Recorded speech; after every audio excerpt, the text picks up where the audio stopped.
there, Lindsay here, the Frugal Crafter. Today, by request, I'm going to show you how to make an embossing pouch. Now this one I made just by sewing a little pouch out of muslin and filling with cornstarch or baby powder and stitching it shut. And I stamped on it. And that's a great way to make one, but you don't have to have a sewing machine to do this.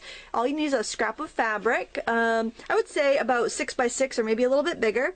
And you want to put a little talcum, or like I just had this leftover talcum, you want to put about, I don't know, a tablespoon or 2 in the middle.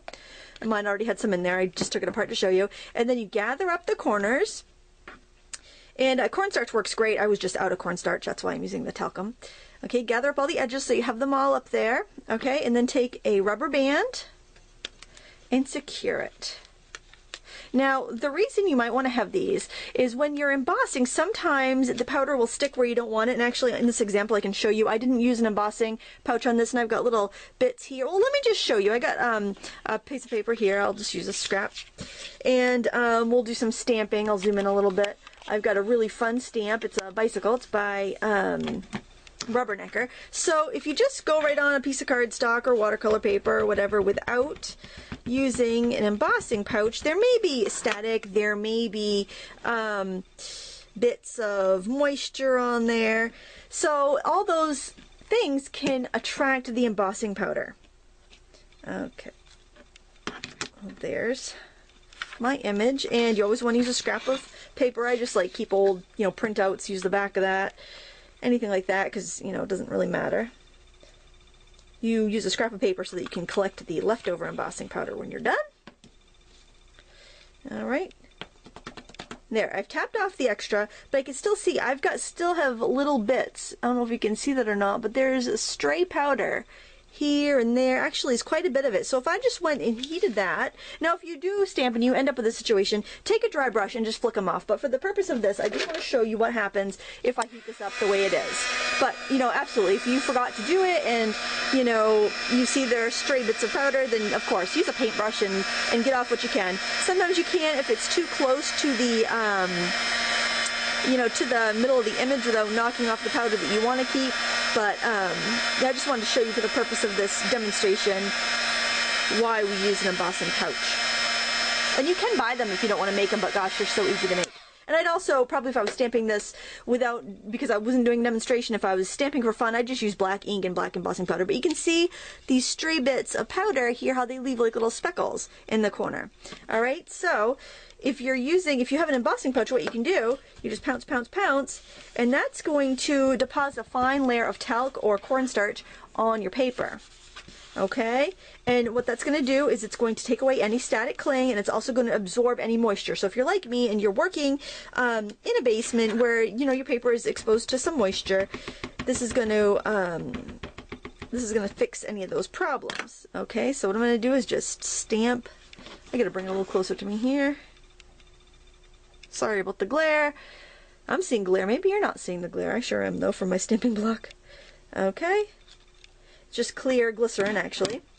And we're gonna put the powder on, and we'll tap it off just like we did on the other one. Here we go, sprinkling the embossing powder. Did I mention that stamp is by Rubbernecker? They're awful, and they have some really good stuff. I usually pick up a few things at the stamp show every year. Oh. Okay, give it a flick. And you can see that hardly any extra powder stuck off the image. Now there's a little spot right there, and a little spot right there where my finger was. I might have just put that on there. And of course, dry brush. Go and pick out any that you see, but it's pretty pristine. I don't really have to do anything to that. So what I'm going to do, and always a dry brush, never a wet brush, or you end up getting it stuck. So if I was going to do that, I'd just take any sort of small brush, probably even smaller than that, and I would just brush away any extra. Actually, that's just a little smudge of ink down there. I think that was on my fingers. So I'm going to heat that up and watch the magic happen. Actually, the other one wasn't awful, and you get to coloring it. It's not that big of a deal, but if you were doing a sentiment or something that you wanted to keep really pristine, then it's super handy to have. And it costs like 2 pennies or something to make, because it's stuff you already have. You could even take an old t-shirt, cut the arm off an old t-shirt or something, and use that. So you could definitely recycle and make that for free. Now let's look at the difference of how clean the image is with and without the embossing powder. the embossing pouch that we made. So there you can see a really good example. Now, let's color this up. Now, the cool thing about embossing an image is that you can use your watercolor markers or watercolors, not really have to worry about much. So what I'm going to do is I've got some of my Spectrum Aquas here in a basket, all ready to go. Just get a tasket, markers in a basket. I'm feeling silly today. I'm feeling like I'm going to get stuff done today. Do you ever that feeling like, yeah, nothing's going to stop me. I'm going to be productive. I'm not going to waste the day. I'm going to try walking the dog around lunchtime instead of first thing. Get in my studio first thing. Hopefully that'll be the ticket. I'm going to spray it with water. I love how these Spectrum Aquas move.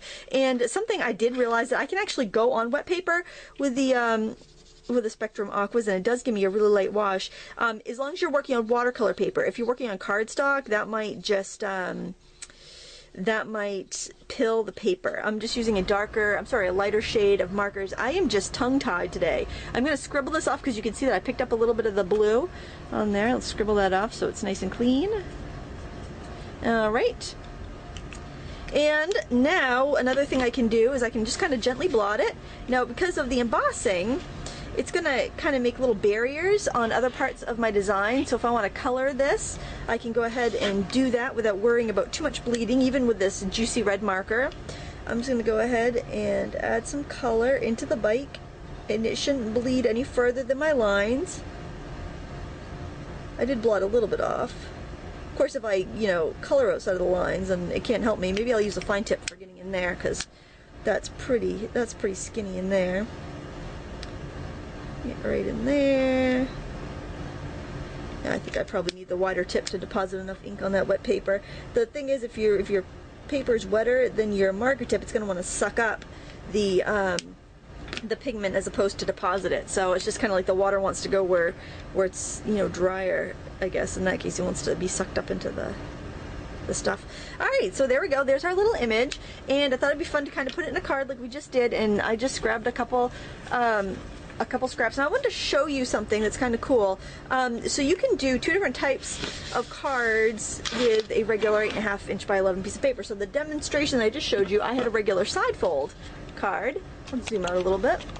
And if you just want to see how to do the embossing thing, that part's done. So this is a regular side fold card, but you can actually cut the paper the hot dog way instead of the hamburger way, and you can get two of these long cards, top fold note cards, which are kind of trendy and modern at the moment. So there's another idea for you. So we're just going to put this together. Hold on, I gotta go get my adhesive gun.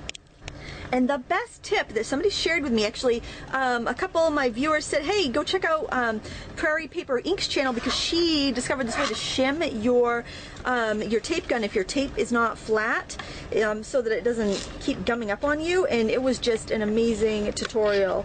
I'll try to remember to put a link below. That was Prairie Paper and Ink's channel. It was such an awesome tip. I just used cereal boxes and I cut out my shims, and now it is not gumming up. It's just fantastic. This is still wet. I'm going to just heat this gently from the back to kind of dry it up a little bit so that adhesive will stick and I won't smear it all to high heavens. Alright, that should be good enough. I don't want to overheat it because otherwise it will remelt my embossing powder, and that might not be the look I'm going for. So it's still a little damp. I'm just going to work gently here. And I'm always excited to see how it's going to come out, so it makes me rush sometimes. Probably not a good habit. Then I have to go in and sneak in extra adhesive under the corners and stuff. Do you guys ever have to do that, or are you patient? I was thinking I'd use my paper trimmer, but then it's probably going to smear my wet marker, so I'll just use scissors. And this will make a really cute little note card for a birthday, or for a thank you or thinking of you, and it's, it'll work good for a boy or a girl, which is nice. It's hard to find those cards that will do for either, and it's just so fun and summery. Alright, I'm just going to make a little bend there so I know where to trim that off. Use your trimmers. You'll get a much more accurate cut with a paper trimmer. I just wanted to put this together quickly for you here on the video. But there you have it. I think it's a pretty pretty fun, easy technique. You can make your own embossing pouch, and it'll definitely save you some wasted paper, I think, in the craft room. I hope you like this tutorial. If you found it helpful, please give me a thumbs up and subscribe and share this with other friends of yours that may also find this video helpful. Thank you so much for watching. I'll put links in the video description to the products that I used, and until next time, happy crafting.